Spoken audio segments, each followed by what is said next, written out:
All right, folks, we are officially live. Welcome to my weekly Sunday live stream. I'm trying out this new camera position here.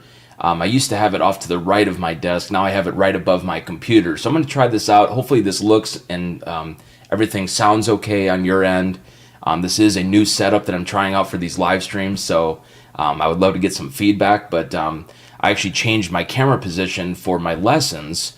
Just because it's just nice to be able to see the entire screen. The problem was before was my camera was off to the right and it was coming in toward my screen, so it actually blocked part of the screen. So I'm trying this out, so let me know what you guys think. Welcome to my Sunday live stream. I go live here every Sunday at 11:30 a.m. Central Time. I am a little bit late today. I've just been running around like crazy, so I really apologize about that. But I'm really happy to be here, and thanks so much for all the support. Thank you guys so much for watching all these videos and subscribing and commenting. I really do appreciate it. These live streams are all about you guys, so whatever questions you guys have for me, feel free to leave it there in the chat box. I'd be happy to answer. I always really look forward to doing these live streams. You never really know where the conversation is going to go.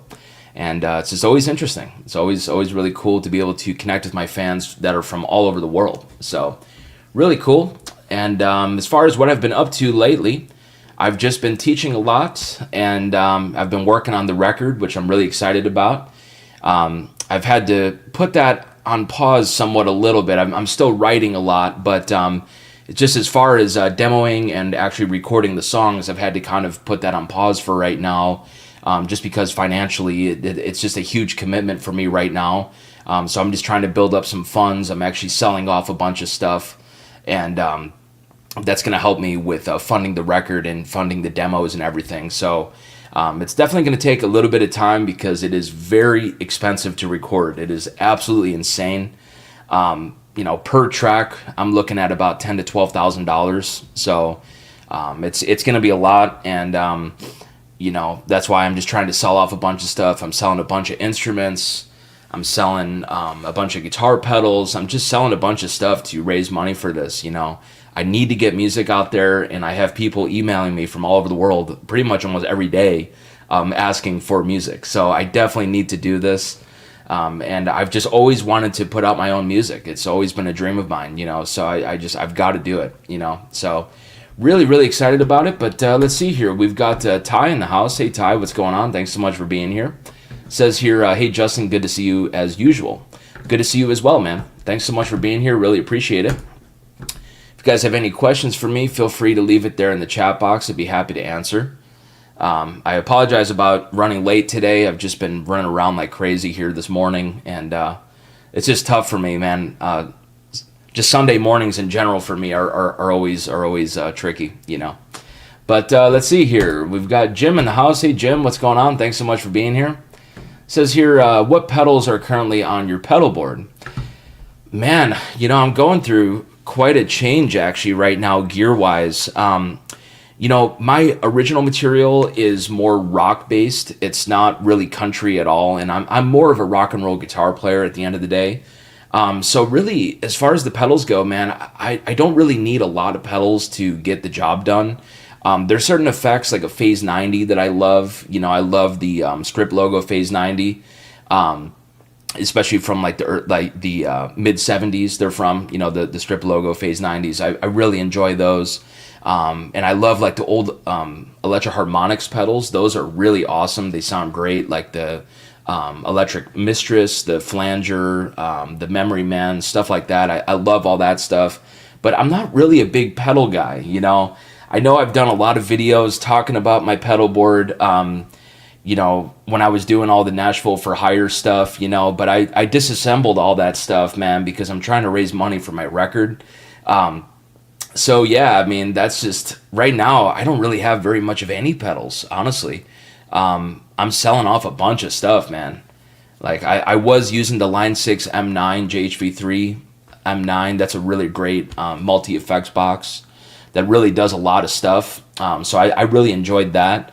And, just for the Nashville thing, because it's kind of expected as a for-hire player to show up with the Nashville sound, which really is the Nobles ODR1. That's a really great overdrive pedal. that really gets that sound happening for sure. But it's just not really my thing as an artist, to be honest with you. I don't really like the way that stuff sounds. And even the Nobles, man, I tell you, there's so much low end in those things. It's just crazy. So I don't know. I think it's really hyped up, to be honest with you. But it is definitely a part of the Nashville sound. So I think that's why, a lot of people like those, And something that I always used to do with those Nobles, just to cut down on the low end and just to add a little bit of gain, is I would take the Exotic Effects RC booster and I would run it before the Nobles ODR one, just to get a little bit more gain. Just because, that pedal is pretty low gain, and again, there's so much low end that I just kind of feel like you have to EQ it just a little bit, and you need to get a little bit more gain, especially for lead stuff. If you're playing like a guitar hook or if you're playing a guitar solo or something, it's just not quite enough gain, just in my humble opinion. So that's why I always use the RC boost, and then I would use the Boss GE7 EQ afterward, and I would add a little bit of mid-range to the overall drive sound, just to really get my leads to really cut through a mix, But yeah, I mean, I really enjoyed those, for the Nashville thing. But for me as an artist, I'm just not really that big on that sound. So really, man, I've got a couple amps. I've got a Marshall DSL 50 that I plug right into. And I just run them into these old Marshall cabinets. You can see back behind me, I have this Pinstripe. It's an original 68 Pinstripe 412 cabinet that just sounds amazing. And these speakers in these cabinets make such a huge difference in the overall tone, It's just amazing, it just transforms that amp, the old Celestians and the old wood and even the Pinstripe cloth. I mean, you could say that is an overall filter on the overall tone. So, all of these things really affect the guitar sound, and the speaker cabinet plays a tremendous role in the overall tone of your guitar. It really does, People obsess with pedals or with tube heads or whatever, but I tell you, man, the speaker cabinet makes way, way more of a difference than buying like a new tube amp or something. So just for me, I like that DSL 50, and I'm actually having it modified a lot right now. It's going to be completely custom, and that amp is going to be a totally different amp.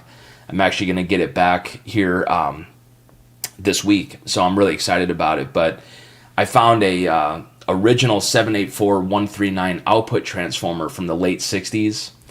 And man, that's going in that amp, and I'm doing a bunch of stuff to that amp, so it should be really, really badass when it's done. So I've just, really been using that. I was playing it stock originally, but I'm having it modified just to my specs. And then I have a 5150 block logo that I really like a lot for the rock thing. I think it's great, But yeah, really, as far as pedals go, man, I really don't have very much left, man, to be honest with you. I've been selling through a lot of stuff, man, to try to raise money for the record. Like I was saying earlier, it's going to cost me $10,000 to $12,000 per song. So I need to raise a hell of a lot of money to record this stuff. But thanks so much, Jim. Really appreciate it.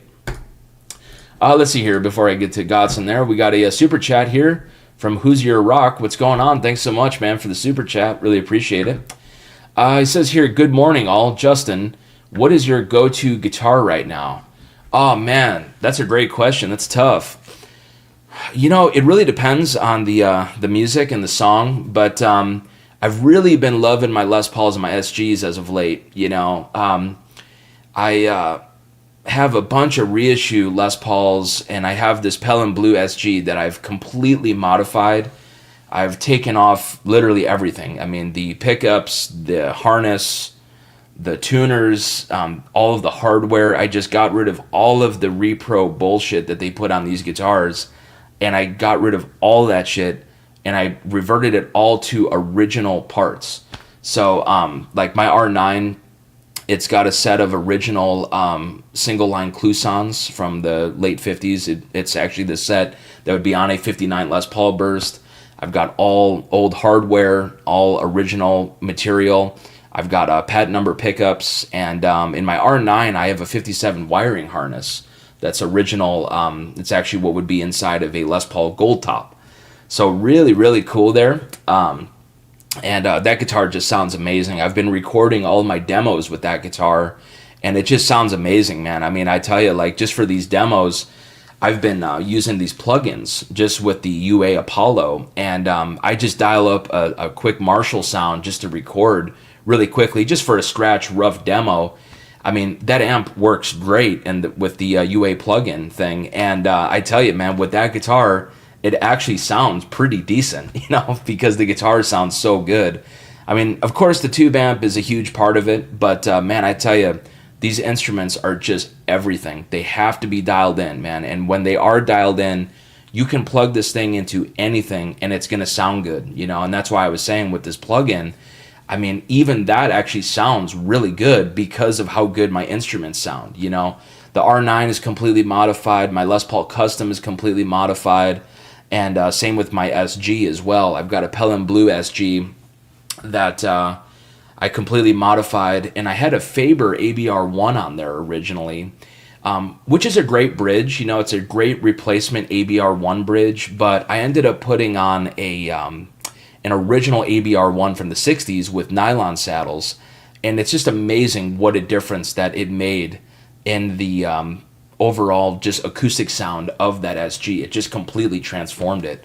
So I've been really liking that, but I also love my 64 SG. So, your question here is really hard to answer because I just love all this stuff, and that's why I have so many different instruments, because they're all different. They all serve a different purpose.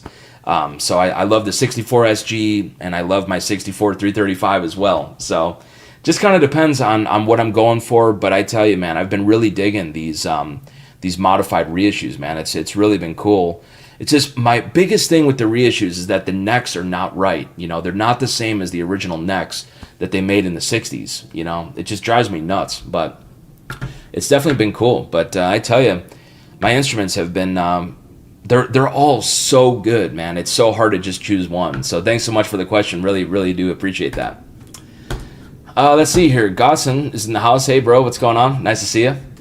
Says here, good morning, Justin. I missed the Marshall head back there. How is life? Yeah, man, I'll get that Marshall back this week. I've just, like I was saying earlier, I'm getting it modified.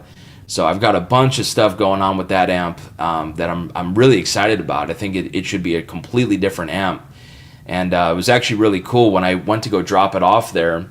We actually did a shootout with the original output transformer versus my old 60s 784139 output transformer, which is the exact transformer that would be in a late 60s Plexi. And I tell you, man, it's just amazing what a difference that old output transformer makes in that amp. I mean, it just brings it to life. And I just love it, man. It's just amazing. So we actually did a quick little shootout and just compared the two and just A-B'd it. And man, it was just amazing. So really cool. I think that amp should be really badass when it's done. So I'm really, really excited about it. But how is life? Man, it's good. Just been keeping busy. I've just been working on songs and I've been writing a bunch. I've had to kind of put some things on hold right now just because financially it's just such a huge commitment with recording. It costs so much money. It's going to cost me about 10 to 12,000 per track, like I was saying earlier. So it's just going to be nuts. So I've got to sell off a bunch of stuff. So I'm actually selling a bunch of instruments right now and selling a bunch of guitar pedals and just kind of selling off a bunch of stuff, man. Honestly, I've really downsized a lot, man, compared to what I had before. So kind of crazy, but all is good, man. Honestly, I've just been doing my thing. But thanks so much for being here, man. Really appreciate it. But yeah, folks, thanks so much for being here. I really do appreciate it, as always. And thanks so much for watching these videos. It really means the world to me. It's just amazing what this YouTube thing has done for my career. It's completely changed everything. And, I do want to take the time to mention that, I have a bunch of links linked down below in the description box. So if you guys are interested in supporting me, check out all of the links down there. There's many ways to support me. Let's see, block this guy. But, Yeah, so check out all of those links down below in the description box. There's many ways to support me. So, and I really do need your support to continue on doing this. This is truly a labor of love. So, any and all support is really, really appreciated. Man.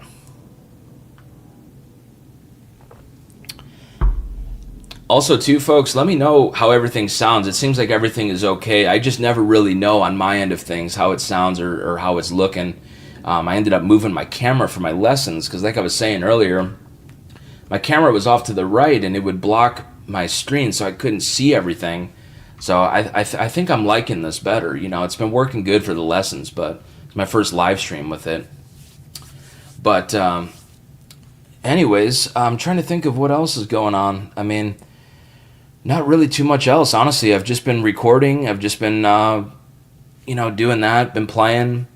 It's kind of the usual stuff, not really too much. I haven't really been too active on YouTube as of late. Just because I got to take a break, man, from doing these videos every now and then. It's just sometimes can be too much, man. It's amazing to me. I watch YouTube a lot, and it's just amazing the amount of videos that will pop up on my feed just every single day of different people, doing YouTube and making more videos about amp modelers or about guitar gear. And it's like, man, I love the guitar gear. It's fun, but I'm like, gosh, I couldn't do a video every single day talking about amp modelers or talking about guitar gear. I mean, it's just crazy. I couldn't imagine that being my only creative outlet, So I've just got to take breaks every once in a while. And, for me, I love creating music. I love writing.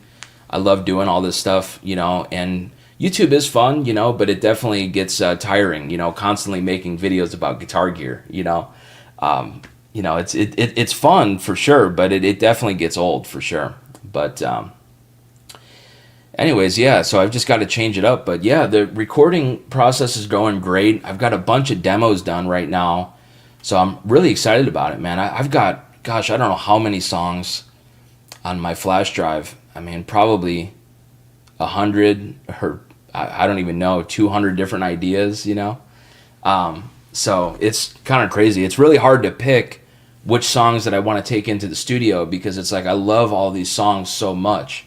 They're all so great.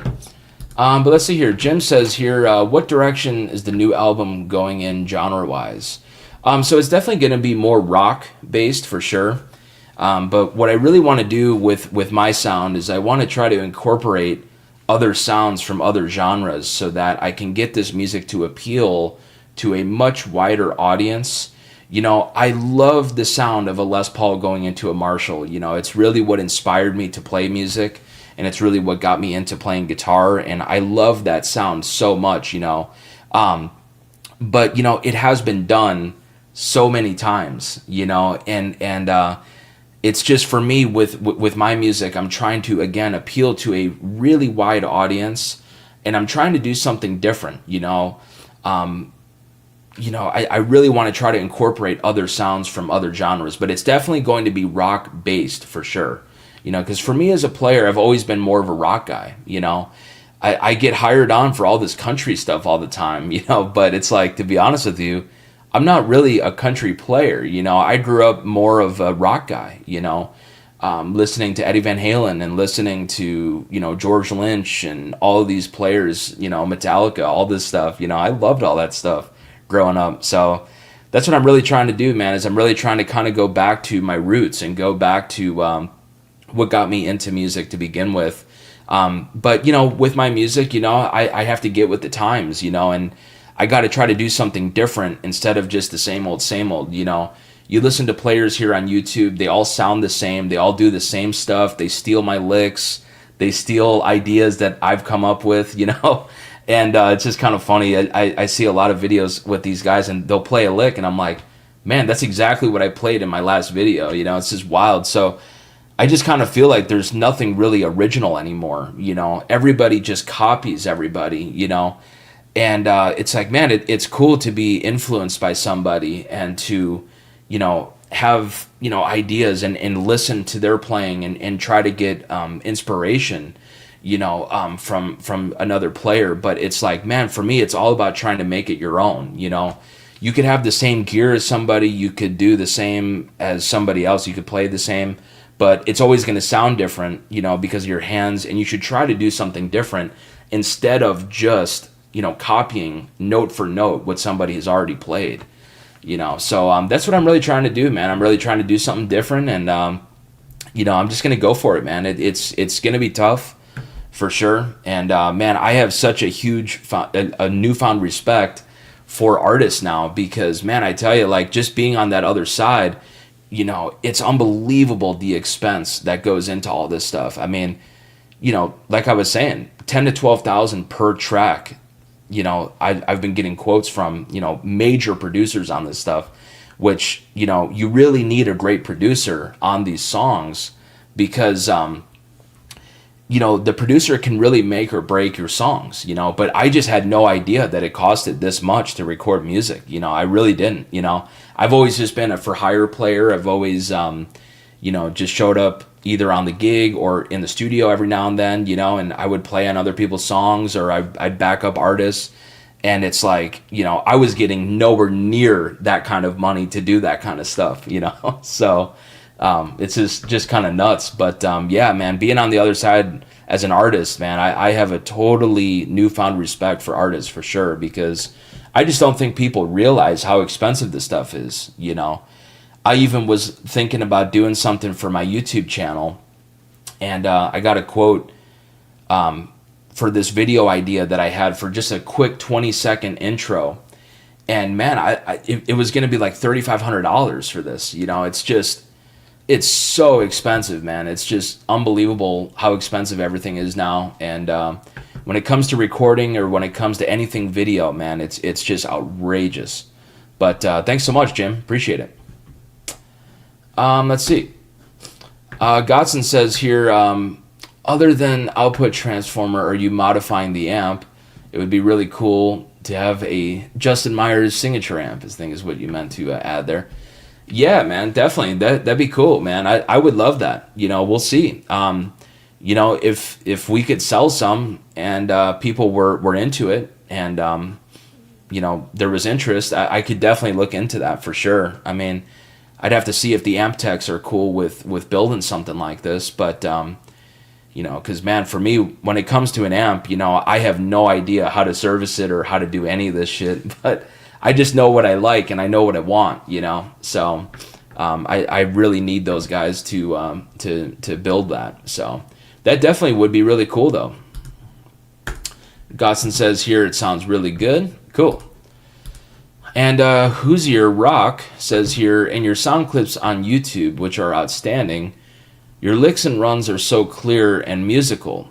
Any specific practice techniques you use to develop your picking skills? Man, thanks so much. Really appreciate that. Man, I got to be honest with you. I really don't practice, to be honest with you. I really don't. I probably should practice a bit more, but I really don't practice, man, to be honest with you. I just have played so much now at this point that it really comes easy. I don't even really think about it. But whenever you're trying to play fast, it's all about starting off slow, and just work it up until you can really get it clean and really nice sounding, and to me, with playing fast, I think playing fast sounds a lot better when you pick every single note, rather than playing legato, which legato is cool. It is a sound for sure. But just for me, I prefer to pick everything because I just think it just sounds better. Each note gets that pick and gets that attack, rather than legato just being this hammered on or pulled off note, that sounds a bit smoother, which is a sound for sure. But just for me, again, I do like to pick every note. So it's really just my ear telling me this, so it's just a matter of just getting your right hand working with your left hand, and just getting those in sync. And again, starting off slow and then picking up the speed. So, but not really anything specific, man. It's just time, and I mean, I think for me, like, it just kind of came naturally to me when I was learning to play. I didn't, even back in the day, I just would play along to different records. That's really how I learned, was just trying to learn stuff by ear. And that's something that's really a lost art today. People now just watch YouTube and they just copy what somebody has played because they can see where their fingers are and they can see their right hand. They can see exactly what they're doing. And it's like, to be honest with you, that's actually the worst way to actually learn how to play guitar. To me, it's all about listening to songs and trying to figure out these songs and then trying to interpret this guitar solo or whatever it is that you're learning. And even if you don't get it totally 100% perfect, at least you are actively listening to this track. You're listening to the guitar solo. You're listening to the song, and it's developing your ear. And so then from there, that's how you learn how to phrase and how to turn it into your own, Because again, maybe you really didn't get it exactly like the record, but you turned it into something of your own. And that's how you really start to develop your own unique voice. And that for me is really important, And I've gotten a lot of compliments on my licks and my runs and all this stuff, and these motifs that I create, And the thing is these motifs that I create, I tend to repeat here on YouTube because I want the listener to connect with me. I want the listener to identify some kind of motif with me and say, man, that's what Justin does. That's a Justin Meyers lick. That's his sound. That to me is absolute mastery of the instrument. When you can just identify my playing from just listening to me and not even looking at me, not seeing that it's actually me playing guitar, you're just actively listening to it.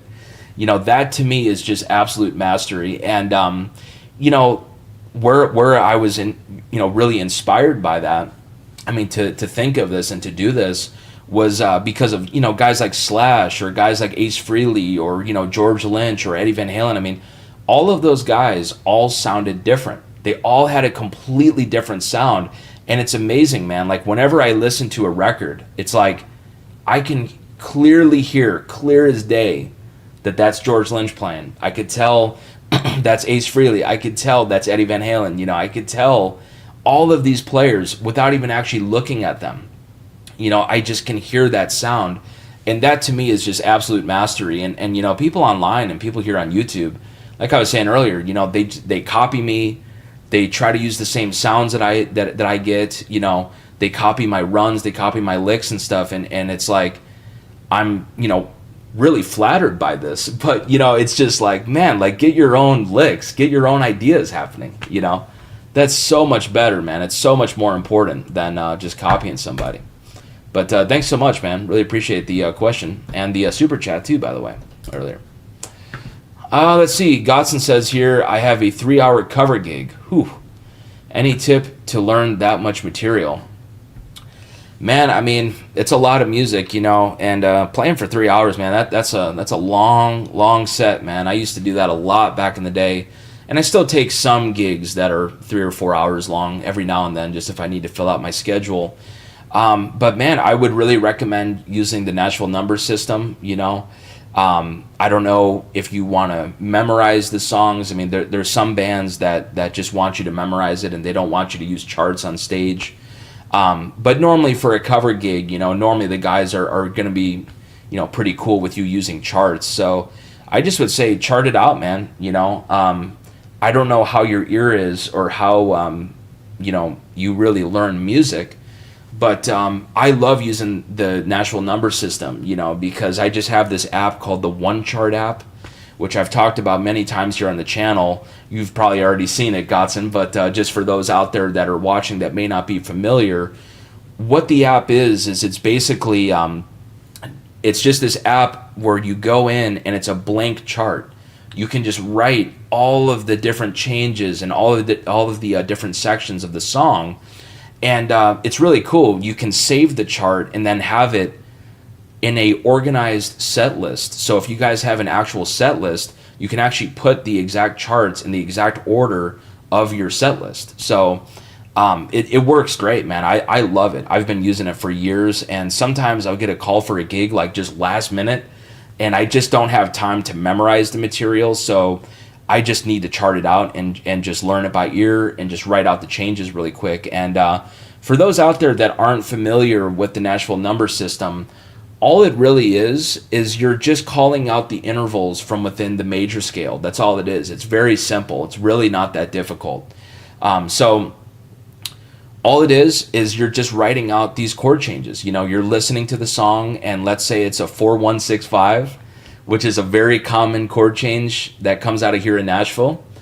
That's what you would write down. You know, you would figure out how long this chord is happening for. Let's say that the 4 chord is happening for 4 beats on this measure, and then the next measure, the 1 chord's happening for 4 beats. The next measure, you know, it's very, very easy. So you got to be able to count as well and figure out how long that this chord is happening. But what's really cool with using the Nashville number system is that if you needed to ever modulate the key, it's still a good chart. You just have to know the actual key signature. So let's say you write out this Nashville number chart in the key of G major or something. You know, that's going to have a different key signature from the key of B flat major. But let's say that you're talking about this 4-1-6-5.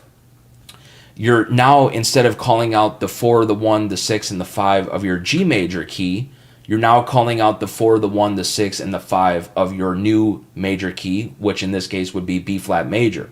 So B flat major would have 2 flats, B flat and E flat, every other note natural.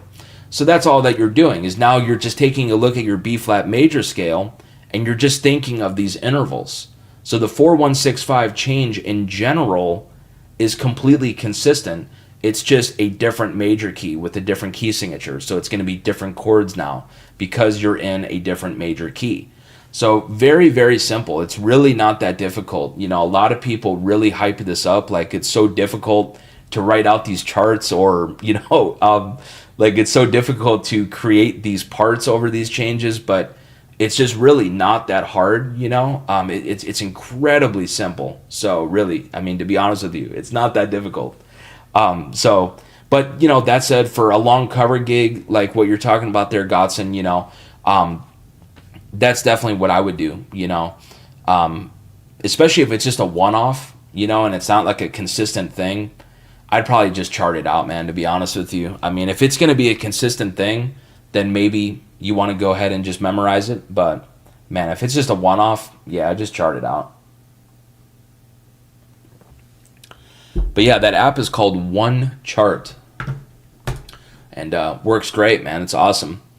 You know, you can download the charts, you can share it, you can you know, modify it at any time. And that's what's cool, you know, like a lot of the time, you know, before we go out on the run, you know, we'll meet up for a quick rehearsal. And you know, it's just nice to have that chart in front of you, you know, because you can make adjustments to the chart, you know, because all of these bands play songs a little bit differently too, you know. Instead of playing it exactly like the record, you know, the drummer has learned the song one way, the bass player has learned it one way, the guitar player has learned it one way, the singer does this different thing, you know. So there's always little tweaks that you got to make to the live arrangement of these songs. So it's just really good to just have a chart on hand. Now, there are some bands that run tracks, which that's a very common thing out of here in Nashville. And they'll send you the entire Ableton file as to what tracks you're actually going to be playing to. So that's really helpful because now you know exactly what is happening live and the transitions and everything else, you know. But, you know, there are also other bands that don't play the tracks, you know, that don't have that. So you just have to be kind of prepared for anything. You know, you just never really know what the situation is going to be. But yeah, that one chart, man, it has saved my ass many, many times over the years, man, for sure. I love it. I mean, for gigs where if I get a call like on a Wednesday and we're leaving on Friday, man, I'll just fire up that one chart and chart the stuff out. And, you know, then from there, really the only thing you have to actually memorize is the ID lick and if there's a guitar solo. So I guess 2 things, really. But, you know, outside of that, man, you have all the changes, you have the flow of the song, and, you know, it's all just right there. And normally what I'll do is I'll just mount the iPad to like a mic stand and just kind of keep it down low so that it doesn't get in the way of my fretboard or nothing. So just for the performance. It's not visually distracting to the audience member. So I'll just keep it down low and just kind of reference it every now and then. But a lot of modern country. I mean, I don't know what kind of music you're playing, but if it is modern country, I tell you, man, it's very easy to memorize this stuff because it's all just the same changes. There's not really anything different. With the material that I hear out of here in Nashville. To be honest with you, it all sounds the same. The only thing that's different really is the vocal.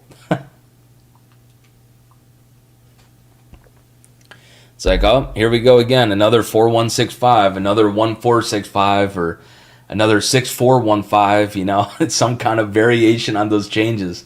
And the reason why that is because there's a lot of songwriters here that can't really play guitar, or they don't really know how to write music, but they're very good at writing lyrics and melodies, which of course is super important. But, just to me, like, I really think that, having a great riff and having great music underneath the great lyrics and melodies, it's a huge part of it, man. I mean, the idyllic, the guitar hook, like, that has to be a hook. Like, everything in this song should be a hook, in my humble opinion. Not just the vocal. It's not just the melody, It's one of those things. Everything should be together, There should be a great riff. There should be great music underneath this amazing vocal, an amazing lyric and melody that all makes sense and is something that people can actually relate to, But a lot of the stuff out of here, man, it's just the same old, man, 4165. And that's why, and then as far as the session players go, they're all the same guys. They all do the same stuff. It's all the same thinking on all of these parts, and it's just, really crazy, man. The whole scene here, to be honest with you.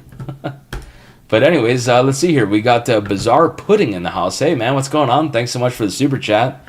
Really appreciate it. Let's see here. He says here, hi, Justin. You're by far my favorite YouTube guitarist. I love your playing. So jealous, LOL. Oh, man, thanks so much, man. That's so nice. That's really cool. Let's see. Question, Jimmy Page or EVH? You have to choose. I'm with Page for your information. Man, that's really tough, man. Oh, man. I don't know, man. I tell you, that's a tough one, man. Both those players inspired me so much. Fuck, I don't know. That's tricky, man. That's a really good question. I have not really thought of it. I mean, both of those players are like my main influences,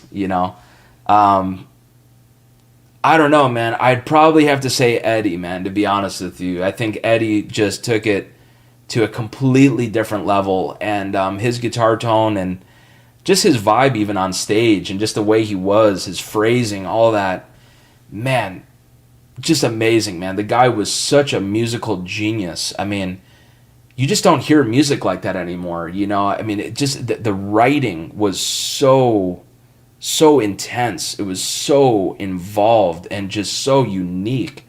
It just was so cool, man. So really tough one. I love Jimmy Page as well. So, I mean, I could really go either way, really, really tough. But thanks so much, man. Really, really appreciate the support, and thanks so much for the question. Let's see here.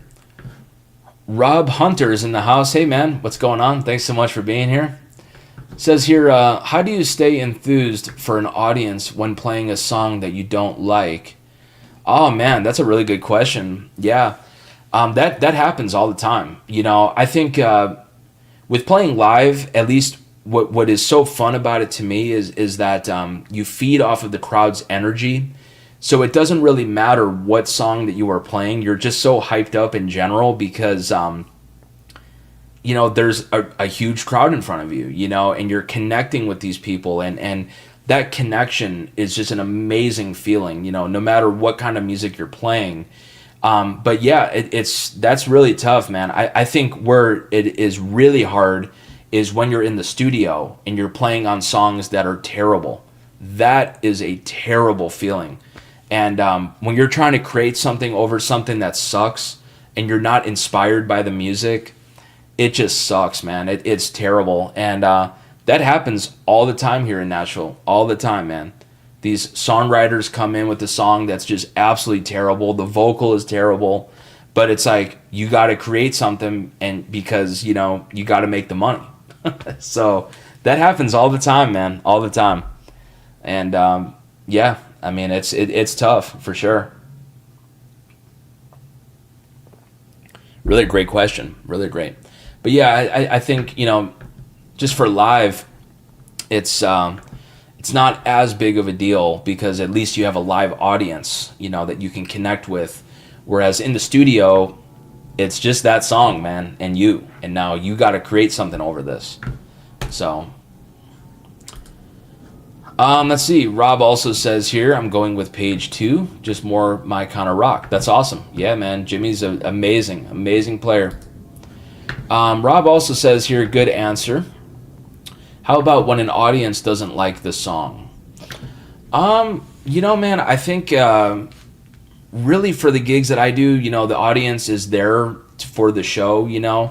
Of course, like if you're taking a club gig, you know, like downtown Nashville, that's just brutal. It's just brutal, man. People think that is so fun or whatever. I mean, it is terrible, man, to be honest. Like it's like you're playing to a bunch of zombies, to be honest with you.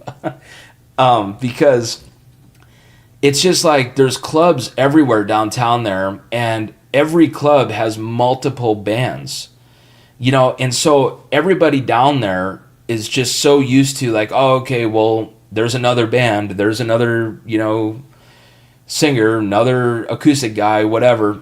And so like sometimes what can happen when you're playing down there is the crowd is just not into it at all, either because they're so drunk, they're so loaded or so high that you know, they just don't know what's going on, or you know, again, there's just so many bands, there's so many clubs, you know, and it's like they're paying $10 a beer down there, so like it's just not really that fun, to be honest with you. I don't know, you know, people love going down there, and like I get it, man. Like the base pay can be pretty decent, and after tips and stuff, you can make some pretty decent money. But man, creatively, it just is so soul sucking, man. Honestly, so yeah, that's really what I would say. I think it just kind of depends on the gig, you know, and that's why for me, like I love going out on the road rather than playing here in Nashville because, you know, again, everybody's just so used to their being, you know, musicians and bands and stuff. Whereas, you know,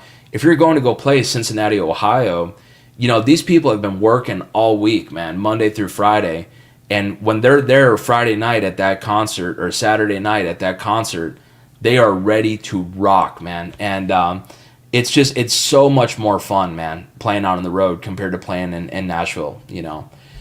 So, you know, but yeah, I mean, when the audience doesn't like the song or doesn't like the singer, I've also experienced that too, because there's a lot of hack singers here in Nashville, to be honest with you, man. There are, you know, and they're, you know, man, it's like just brutal being up there on stage when the audience is not digging it.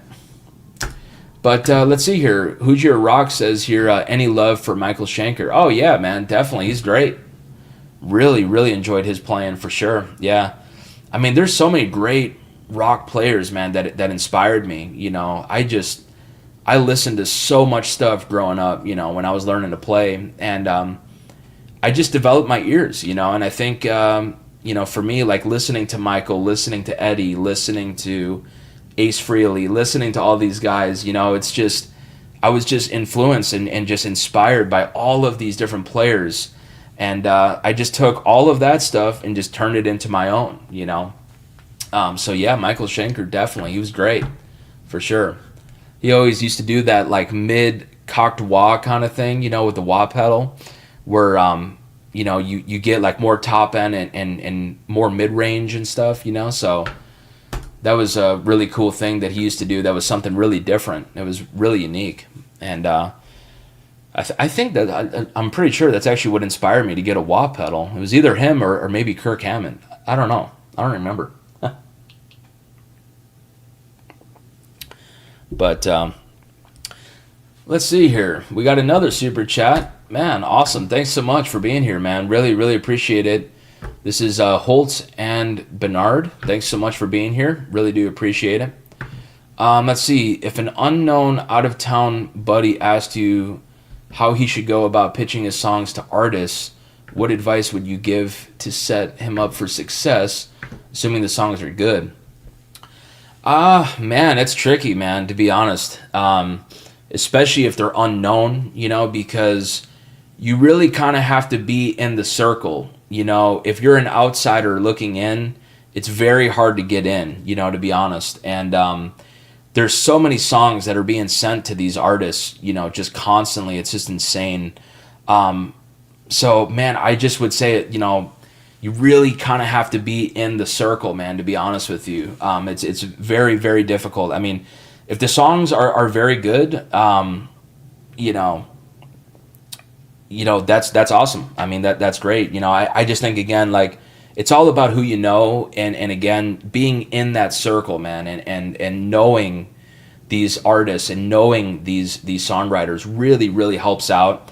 And, it's very difficult because, a lot of these big song publishing companies, they're really trying to keep things in-house, right? So, like, they're trying to put their songwriters with their artists. So they're not really interested in somebody that's an unknown songwriter, that doesn't have a publishing deal, that's not all in-house, I mean, it's very, very rare. I mean, if you're unknown, you really, really have to know the person, and hopefully they just cut your song, and then from there you can get a publishing deal and start writing for a living and start getting songs cut, So that's really what I would say, man. I mean, if the songs are good, try to get a publishing deal, try to find somebody. But again, I really, really would definitely recommend trying to just get in that circle, try to meet the right people and try to be friends with those artists, So it's tough, man. It's really tough for sure. Let's see here. DMC549 is in the house. Hey, what's going on? Thanks so much for being here. Says here, Justin, what would you give as advice if I can't find the right pick? Try to everything. Is there a best pick for most people? Man, that's kind of tough. I mean, it just depends on your playing style. For me, if I'm playing acoustic, I like to go with a thinner pick just to be able to hear more of the strings. But for electric, I'll use something a bit thicker, I don't really know what to tell you, man. I mean, if you've tried everything and you still can't find a pick, I'm not really sure, That's kind of mind-blowing to me, to be honest. I really like the Dunlop picks. I think they're really solid, But again, just for me, I just like thinner picks on acoustic and then thicker picks on electric. So, let's see here. We have 615 the guitar in the house. Hey, man, what's going on? Thanks so much for being here. Says here, your honesty is hilarious, Justin. Everyone blows smoke and you always shoot straight. Thanks for that. Thanks, man. I really, really do appreciate that. Yeah, that's how I roll, man. I don't like the bullshit, man. I don't like to do that, I don't play that. There's a lot of guys here in Nashville that do, they play this like kiss ass, keep everybody happy kind of thing. Like, I really don't give a shit. It's either you like me or you don't, So I'm just going to tell you how I feel, and I'm going to stand behind it. Call it ego, but I don't know. That's how I roll, man. I just would rather be honest. Let's see here. Bizarre Pudding here with another super chat. Thank you, bro. Seriously, really, really appreciate it. He says here, one reason I love Page so much is how good he is on both acoustic and electric. Do you think a good guitarist should be able to play both well? Oh, yeah, definitely. Definitely. You got to be able to play acoustic, man. Definitely. That's so important, man. I mean, for gigging, for, taking these songs that are, and just translating them acoustically. I mean, you definitely got to be able to do that. You got to be able to play both well, for sure. And acoustic's great, man. I love playing acoustic. It's a lot harder, that's for damn sure, especially playing leads.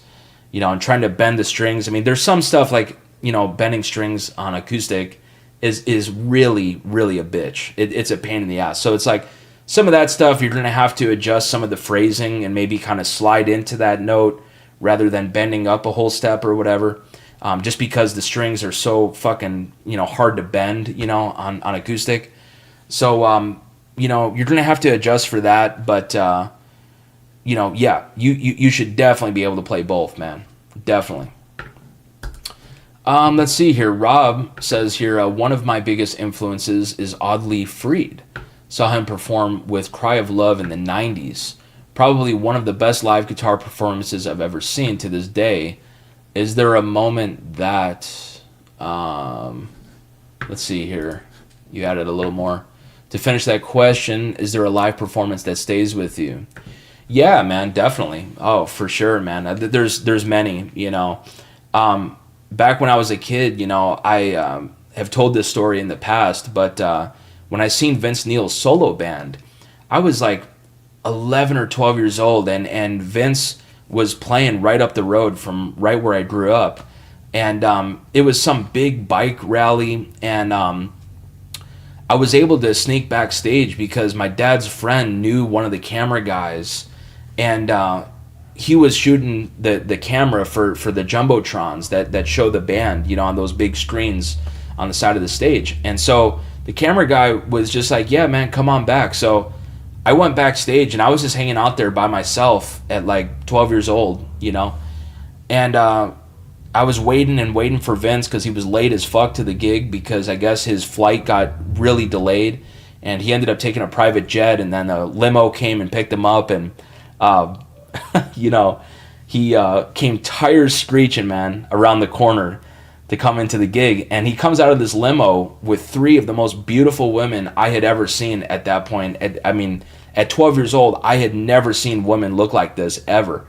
And I'll just never forget that performance. It was just amazing, and it was so loud and just powerful and just kick ass. And that's what really inspired me, man, to play music. I had already been playing guitar at that time, but it definitely was like, okay, I need to do this for a living, for sure. Like, this is amazing.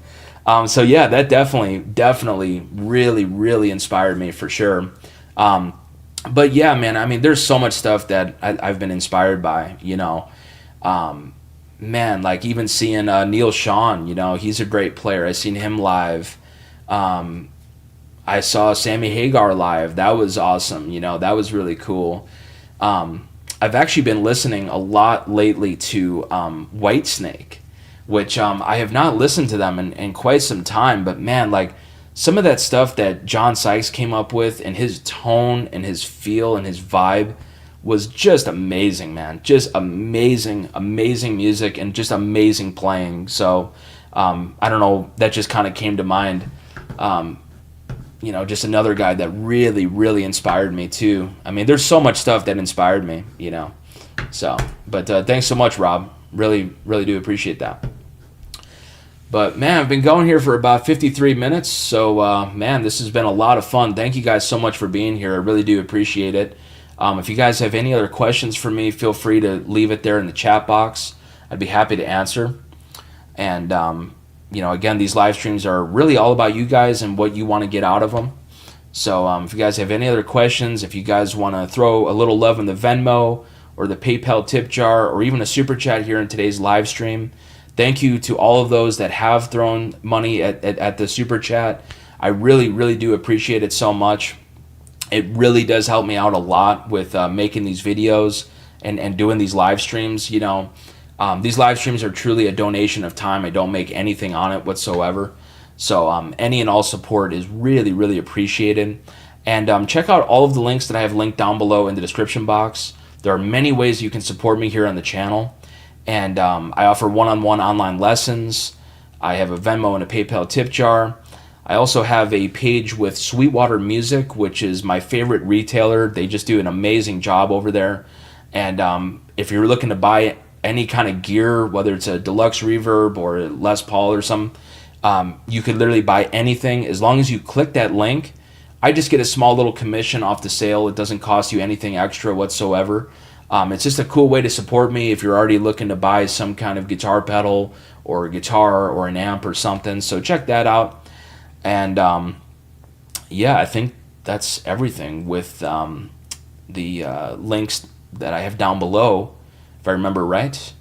Oh, I do have an Instagram page as well, folks. That's also linked down below as well. That's the only other thing that I missed. So go and follow me on there. I am not really too active. I'm trying to get a little more active on it. But follow me on there. It's just Justin FN Meyers. That's my username on there. So go and follow me on there. But yeah, folks, let's see. I mean, about 55 minutes here now at this point.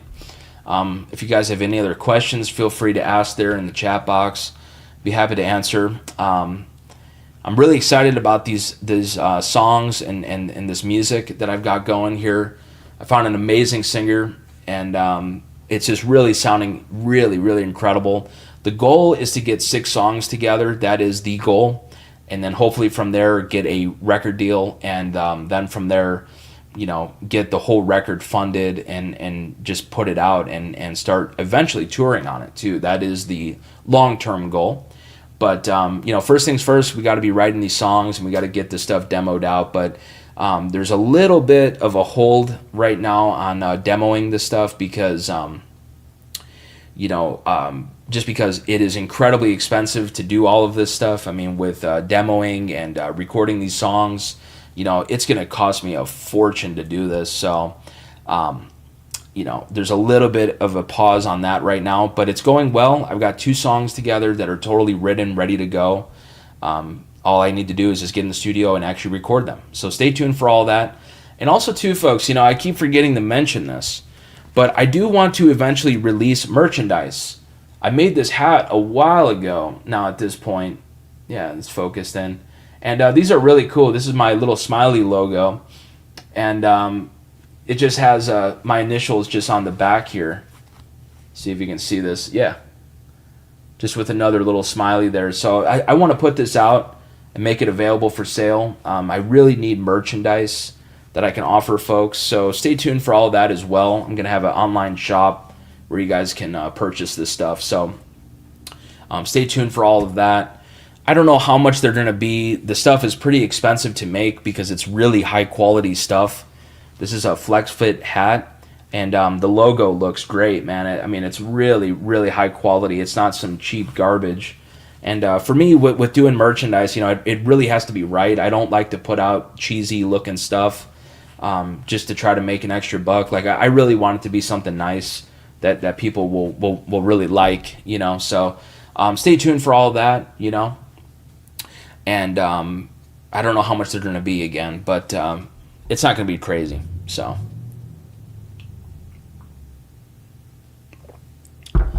oh man, let's see. We have another question here from Rob. Rob says here, here's to your new music. Thank you, appreciate it. What are your thoughts on AI in today's music and how it affects the industry? Man, great question. Yeah, AI is really going to mess some stuff up for sure. I think the days of demoing, like these guys that were track guys here in Nashville that would make these demos for songwriters for, $300 or whatever. I think that's really going to be gone. You're not going to see guys doing that anymore. And I think it's changed a lot now too because, a lot of songwriters will use Suno or AI to create this demo, and they'll actually bring it into the studio and have people actually recreate what the AI actually generated, which is pretty interesting. It's pretty wild. So that's going to be different. But yeah, I think the track guys and these guys that do demos, it's going to be very difficult to keep that going. For me, I still hire real humans. I will always do that. I'm not going to do the AI thing because I think there is just this emotion that AI cannot capture. It cannot capture that real human emotion in the song and in the track. So that's why I really like actually collaborating with real humans. And that's kind of the thing. With AI, it will never replace real music, and a real feeling and real emotion that comes from within, that people can really connect with, The AI stuff is just very hard to connect with, and I just don't think it'll ever be able to get that emotion. So that's really my opinion, But I think as far as demos and stuff go, it's not really necessary anymore to actually hire somebody. I just prefer to do this, because I again like to hire real professional musicians and actually hire real humans, But I totally get it, at this point, for a lot of people, they don't need to really hire a track guy, to come in and record a demo. It's not really necessary. So it's definitely going to change stuff for sure. There's no question. And, I think, again, just that AI will never be able to capture the real human emotion, and you're never going to feel that within a track or within a vocal performance. You're never going to feel that. So to me, it just kind of goes over my shoulder. I really don't care. I mean, I can tell right away when somebody's generated AI music. There's a lot of people that'll send me stuff and they'll be like, yeah, man, check this out or whatever. And it's like, I mean, this is clearly AI generated. Like, it's just kind of a trip, But yeah, I just think it's really garbage, and I think it's pretty shitty, to be honest. So, but yeah, I think it definitely will affect things, for sure. But yeah, folks, we still have a pretty decent crowd here, so that's cool. Thank you guys so much for being here, man. Really do appreciate it. This is awesome. It's about 1:00 here in Nashville. Got phone blowing up here. But yeah, if you guys have any other questions, feel free to ask away. I'm going to try to get some more videos out this week. I got to think of some more ideas as to what I'm going to put out there. But I just kind of have to take a little bit of a break every now and then, just because it's like, man, like, I realize so many people love watching the Guitar Gear stuff, but it's like, man, I just can't, like, make a new video every single day talking about Guitar Gear. It's just, like, creatively not fulfilling to me, I love writing music and creating and playing and performing and doing all of this stuff. That's just my love. So, but that said, I'm going to definitely get some videos out there. I got to think of something. So let me know what you guys want to see. I'd be curious. But I think that's all for today, folks. I really do appreciate your support as always. Again, if you guys would like to support me, check out all of the links that I've linked down below in the description box. There's many ways you guys can support me here on the channel. If you want to throw a little love in the Venmo tip jar or the PayPal tip jar or even a super chat, really do appreciate it. And again, I do offer one-on-one online lessons. You're actually seeing and hearing the exact setup that I use for the lessons, so it's all really professional and really high quality. And what's cool with the lessons is that you'll actually get a recorded copy of the lesson itself, so you could simply download it and rewatch it as many times as you want. So if you're interested in this, hit me up. My email is jkm4231@gmail.com. That's another way that you can support me. And check out all of the links down below in the description box once again. Let's see. Bizarre Pudding says here, I'm hoping to make a record this year. How do I hire you to play on it? Oh, man, that's awesome. Yeah, I mean, just send me an email. It's just jkm4231@gmail.com. That's my personal email. So if you have questions or whatever, or if you're looking to hire me, feel free to just send me an email. That's me. That's how you can reach me.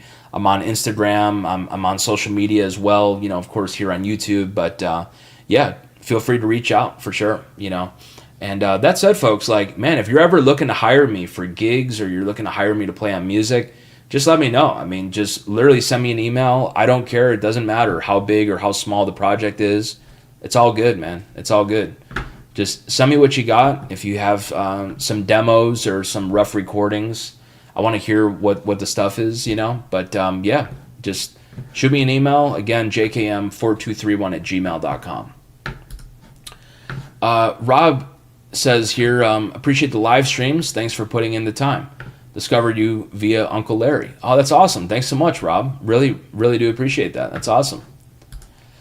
And Bizarre says here, thanks. Would be amazing to have you play on my stuff. That's awesome, man. Very cool. Thank you. Really appreciate it. Yeah. I mean, just in general, folks. I mean, don't hesitate. Like, it's all good. Feel free to send me an email. That is my personal email. If you're ever looking to hire me, or if you're ever looking to ask a question or whatever, or just want to send a support email or something, feel free to just reach out. I mean, that is literally my personal email. So, just hit me up. Again, that's jkm4231@gmail.com. But looks like that's all the questions that we have now. So I think we're all caught up. But thanks so much, folks, once again for watching. I really do appreciate it. Stay tuned. I got a bunch more videos coming out here shortly. So stay tuned for all that. Check out all of the links down below in the description box. And come on back and join me next Sunday at 11:30 a.m. Central Time. Thanks so much for watching. I really do appreciate it. Once again, take care.